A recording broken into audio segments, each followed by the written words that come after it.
Bargearse. Yes. Who do we have on the line here? Hello, I'm Shanra. I am Lucky Grills' daughter, or Bargearse's daughter. How does it feel to have such an iconic or piss take of your father on the show?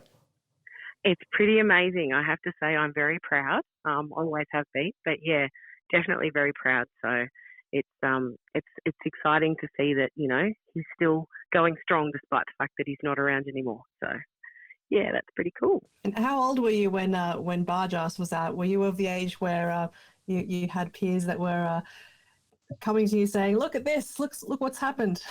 Yeah, I would have been. I was in high school, so I think I was around about year 10 or year 11. And yeah, it was actually it was quite hilarious because we were studying a book in English called The Removalists. And we had a sub-teacher one day, and he happened to mention Bargearse without even knowing that I was his daughter. And everyone in the class was sitting there having a good old laugh and looking at me, and he was the only one that had no clue what was going on. And said, "Oh, this is similar to Bargearse. I don't know whether anyone's seen that." Excuse me. Mm-hmm. And yeah, and everyone sort of looked at me and they said, "Sir, you don't know who Shanra is?" And he's like, "No, who is she?" And I said, "Oh, it's Bargearse's daughter." And his jaw just dropped and he looked at me, he's like, "No way."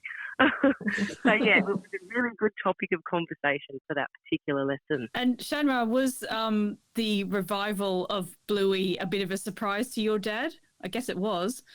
It was, and he actually loved it. He was so proud that they brought it back out, and especially in the way that they did, because it kind of, you know, despite the fact that he was always popular, it kind of brought everything to life again. And, you know, they brought out all the merchandise and everything like that. So he was just absolutely thrilled. You know, he'd come home and he'd give us T-shirts and videos and all sorts of things. He'd give these to your friends, and you know, I'd be walking through Westfield and see people wearing Bargearse shirts, and I'd sort of have a little laugh to myself. So, yeah, it was really, really quite cool. At the time, Dad actually lived in Cogra at the time. So, yeah, he was still around. He ended up moving to Queensland a few years later. But, yeah, it was pretty exciting that, you know, it was quite close to home. Everyone, you know, knew who he was, and it was just a really great way to bring back, you know, the Bluey thing.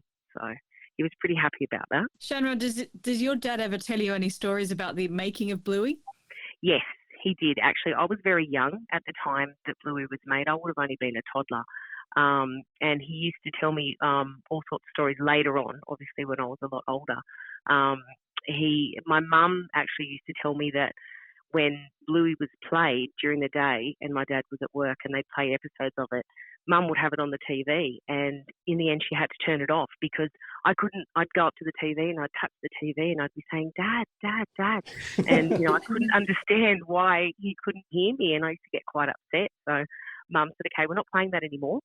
So, yeah, but no, as I got older, he definitely had lots of stories about, you know, like just the revamp of it and the voices and how it sort of came to be what it was. So, yeah, definitely lots of stories there. And was it true that on the day that your dad passed away, he did 2 shows that day? He actually did. It was the night before, yeah. So he passed away on the Saturday morning, but he'd been working. Yeah, he'd done 2 full shows on the Friday night beforehand.